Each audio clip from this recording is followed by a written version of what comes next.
Hi.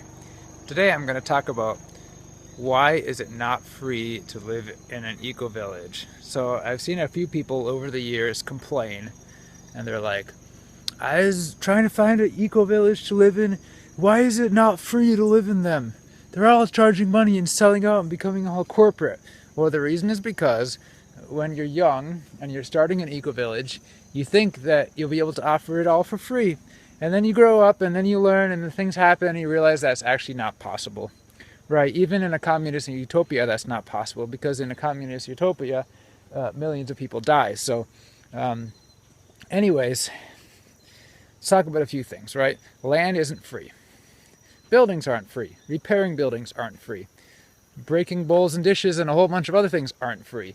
Water filters, I could just go on and on and list all the costs of actually a living establishment, right? None of those things are free, right? So you start an eco-village, a bunch of people come. Because it's free, you don't attract productive people, you attract bums. And their goal is to live as frugally and as simply as possible and do absolutely nothing. So they do as little as possible, and it turns into this game where everyone tries to work as little as possible and kind of pretend they're contributing to the community. All things I went through 5 or 6 years ago when we were first kind of starting out down here. And then you quickly learn, actually, we're not attracting community-minded people. We're attracting selfish individuals who know all the spiritual New Age words and say they want to live in a community, and really they just want to mooch off the people with the money that bought the land and build the houses and keep the houses repaired. And then this kind of resentment develops, and that just doesn't work out. So anyways, then the community starts kind of doing rental schemes or charging people or whatever, and then it works out. And then people on the internet start complaining, why are they becoming all capitalists and charging people to stay? I thought this was an eco-village. Money shouldn't exist. So now you know why. And then there's a kind of a myth or an idea that they have is, well, of course these things all cost money, so let's have a community business, and the community business will generate money, right? Easier said than done. Do you actually have experience starting a business and running a business, or are you an unfortunate and unknowing victim of the dunning-kruger effect? You see, the dunning-kruger effect, you can search it on a non-Google search engine, and basically shows you this graph where when you don't know anything about a subject, your confidence is almost 100%. And then when you start to learn something about that subject, your confidence drops down to almost zero.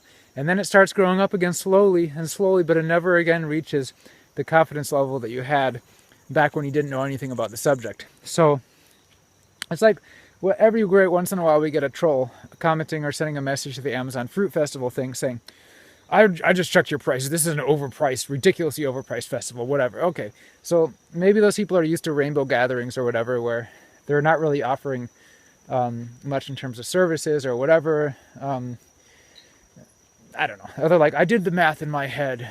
There's no way that it costs that much to run a festival like that. Or someone was incessantly complaining about this vegan Campout event in the UK. And this guy was just ranting about how the people in charge are horrible capitalists making all this money. Have you ever actually run like a Campout event yourself? This shit costs a lot of money, you know? Fruit festival costs a lot of money. I know other guys that have run fruit festivals and lost lots of money doing it, despite high ticket prices, you know? You can't even begin to imagine all the expenses that you don't think about when you're running through your head, reading the website and thinking like, oh, this is, I could do a festival for less than this. These guys must be making out, so rich afterwards. No, just like when you start an eco-village and you let people come and stay for free because that's one of your goals, is to eliminate money and have everyone live for free, right? And then you realize actually that doesn't work, and you lose lots and lots of money, and then you realize actually you got to do some kind of a community business. And anyways, about community businesses, so let's get back to that for a second. I don't want this video to take much longer than 5 minutes, so I'll wrap it up with this idea. Right, so I was mentioning the dunning-kruger effect. People who don't know anything about something think they know everything about something, right? There's also something called marginal utility, where scarce skills have to be valued much higher than common skills. Everyone knows how to dig a hole in the ground. Not many people know how to use accounting software and make spreadsheets and hire workers and manage a business and train people and things like that and make it actually profitable. So say the community has a business, some kind of business where it makes money, whatever business, there had to be really skilled people running it. And it's hard to attract those skilled people. And you start to attract those skilled people by actually running it more like a business and less like a hippie community and less like a permanent rainbow gathering. And most of those, by the way, don't really work out, and you have most of the problems that you would expect they would. So next time you're on an eco-village website and you're wondering why it costs money to stay there, now you know why. Because it costs money to make the place, it costs money to run the place.